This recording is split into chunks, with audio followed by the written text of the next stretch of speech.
Interogasi dulu tuh Rudiana. Interogasi dulu tuh Rudiana.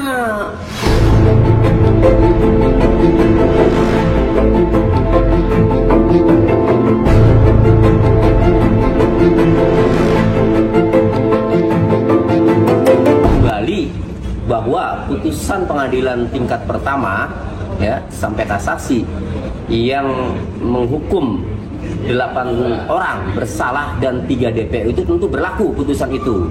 Nah, gara-gara putusan itulah dulu DPO itu kan dicari, alasan Polda mencari 3 DPO adalah putusan pengadilan. Nah, itu tertuang di dalam putusan pengadilan dari putusan tiga berkas putusan, baik atas nama Saka Tatal maupun atas nama Eko Rivaldi dan Eko Ramadhani maupun atas nama Adi Saputra dan kawan sampai 8 itu kan tertuang itu 3 DPO itu, yaitu Andi, Dani dan Peggy alias Peron kan itu. Nah, jika ya ada beberapa pihak yang mendesak ya, DPO itu harus ditangkap, ya baguslah, silakan tangkap, karena ya yang memunculkan berdasarkan ya, berkas yang saya pelajari, yang memunculkan nama DPO itu adalah itu Rudiana.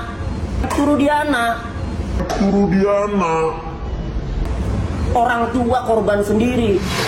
Bahwa yang melihat katanya pelemparan batu pengejaran terhadap Vina dan Eki ya di jembatan Talun itu ada 3 kan ya.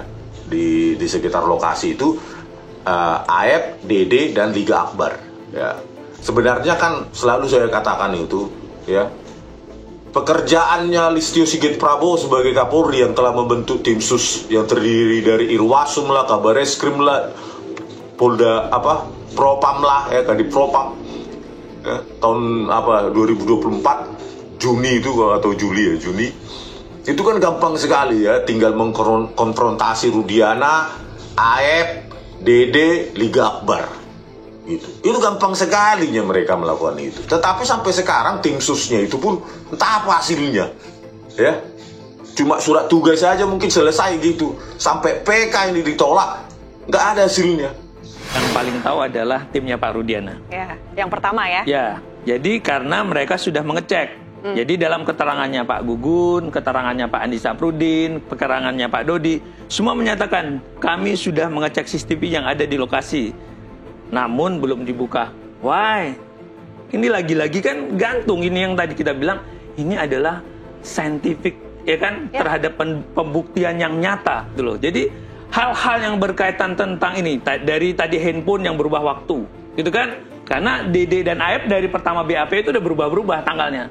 Kok tiba-tiba nanti pada pemeriksaannya, aduh, handphone saya waktu itu belum disetting time-nya. Nah, itu tertuang di dalam berkas perkara ya BAP ya pada nomor 5 ya, BAP Rudiana pada tanggal 31 Agustus 2016 pukul 18.30 saat dia lapor ya.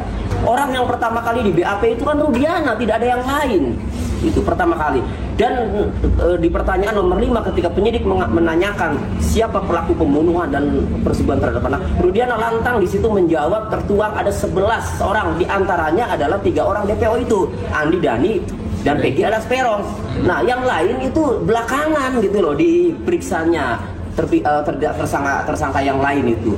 Nah, kemudian di dalam putusan pengadilan berkas setelah saya pelajari, keterangan terdakwa itu tidak pernah melakukan dan tidak pernah mengatakan misalkan Jaya berperan sebagai ini, kata Hadi, atau sebaliknya Supriyanto ngomong bahwa Eka Sandi berperan sebagai ini, atau dia sendiri juga tidak pernah mengakui. Jadi tidak muncul nama-nama orang itu ya, 3 DPO itu.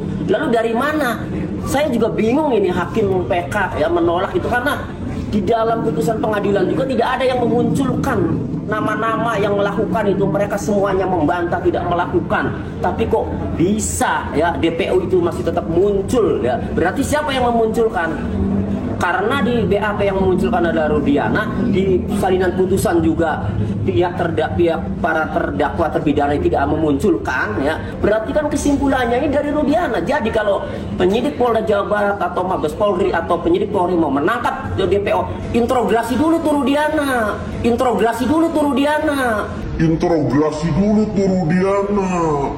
Memunculkan nama-nama itu dari mana, termasuk 3 DPO.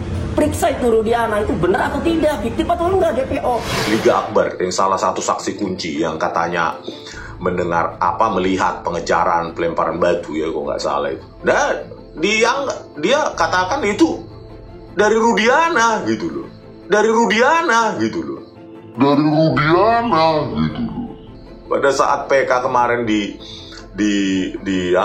persidangan PK yang lalu, bayangkanlah ini. Ya Rudiana dan Rudiana lagi, DPO-nya juga dari Rudiana. Terus Liga Akbar juga dari Rudiana kesaksiannya. Dede juga dari Rudiana. Dan Rudiana ini powerful, untouchable bagi Kapolri ini. Kan luar biasa. Yang Kapolri mungkin Rudiana ya, bukan Listio Sigit. Hal-hal yang saintifik. Jadi yang tadi CCTV, SMS atau BBM pada waktu itulah katakan, itu juga tidak terungkapkan yang katanya ada BBM yang akan melakukan pengeroyokan segala macam yang dari Dani atau Andi itu. Bahkan Dani dan Andinya fiktif. Hari ini lah, kok bisa Pak Rudiana dari awal sudah deklar tentang orang ini dengan melakukan ini. Itu gimana?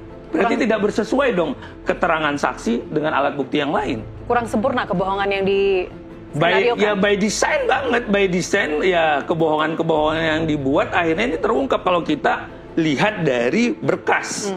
Jadi sandingin aja, termasuk tanggal-tanggal lah. Nanti kapan pada waktunya kita bisa lagi sisir kok. Tanggal keterangannya Pak Rudiana pada kasus Saka seperti apa?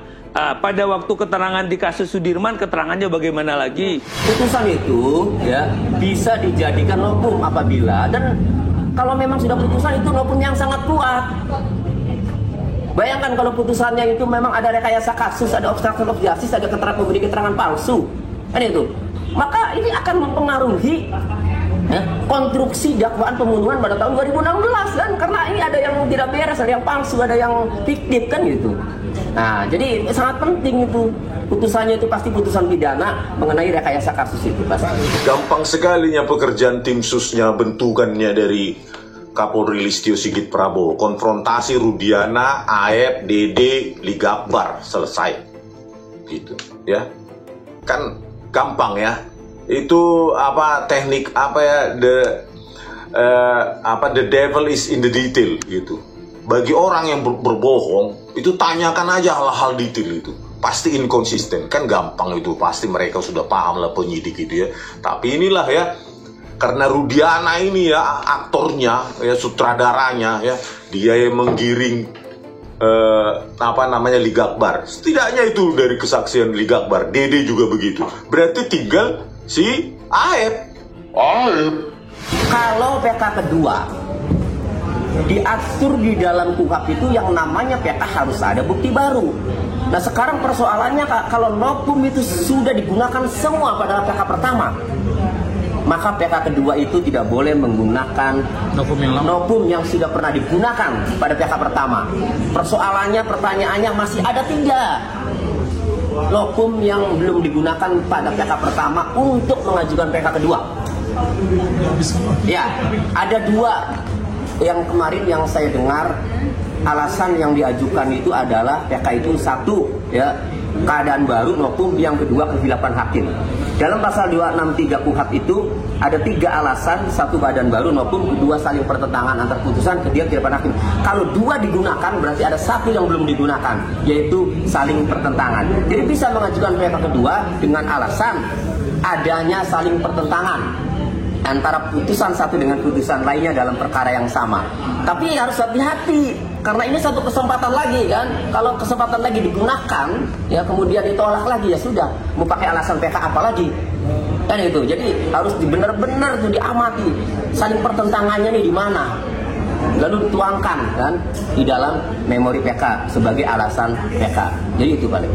Katanya unus testis nullus testis ya. Kalau satu saksi bukan saksi, satu saksi yang tidak didukung oleh alat bukti lain bukan tidak memiliki nilai pembuktian, katanya yang sering saya dengar di TV-TV atau yang saya baca. Terus kalau tinggal si Aep ininya ya, dan tidak didukung oleh bukti lain ya, jejak digital, video CCTV, sperma, DNA sperma siapa karena ada pemerkosaan bergilir, ya ini kan berdiri sendiri berarti kesaksian Aep ini gitu loh. Listio Sigit Prabowo ya, Kalau satu saksi itu bisa nggak berdiri sendiri, dianggap kebenaran nggak tanpa didukung oleh scientific evidence, gitu loh. Padahal itu bertentangan juga, kesaksiannya Aep itu bertentangan dengan scientific evidence berbasis ekstraksi SMS. Almarhum Vina masih SMS ke temannya Widi 22 14 10 UTC plus 7. Artinya apa? Dalam rentang waktu yang diduga terjadi rangkaian pelemparan batu, penusukan bambu, pemukulan pakai bambu, pakai tangan kosong, penusukan pakai samurai, pemerkosaan bergilir, itu kan di situ 21.15 sampai 22.30. Tetapi ada SMS di sini oleh almarhum Vina. Logis nggak itu? Kesaksiannya Aep itu yang tidak didukung oleh scientific evidence, padahal ada di situ ekstraksi SMS. Aduh, parahnya bahwa ini adalah keterangan yang digiring oleh Rudiana, kata Liga Akbar, gitu loh. Jadi ini kejadian ini ya tidak ada, gitu loh, menurut Liga Akbar. Makanya tinggal dikonfrontasi aja, gitu loh. Rudiana, Aep, Dede, Liga Akbar, selesai ini kasus. Ya kalau memang Rudiana terbukti menggiring Aep, Dede, dan Liga Akbar ini, ya, dengan narasi rekayasa ini, ya tangkap, pecat, pidanakan. Ya tangkap, pecat, pidanakan. Ya tangkap, pecat, pidanakan, gitu loh. Ya, jangan anak orang, ya, 7 orang dipidana seumur hidup akibat rekayasa dia, kan? Gitu. Kami tunggu, Pak Kapolri, mumpung Anda belum dipecat oleh Pak Prabowo Subianto.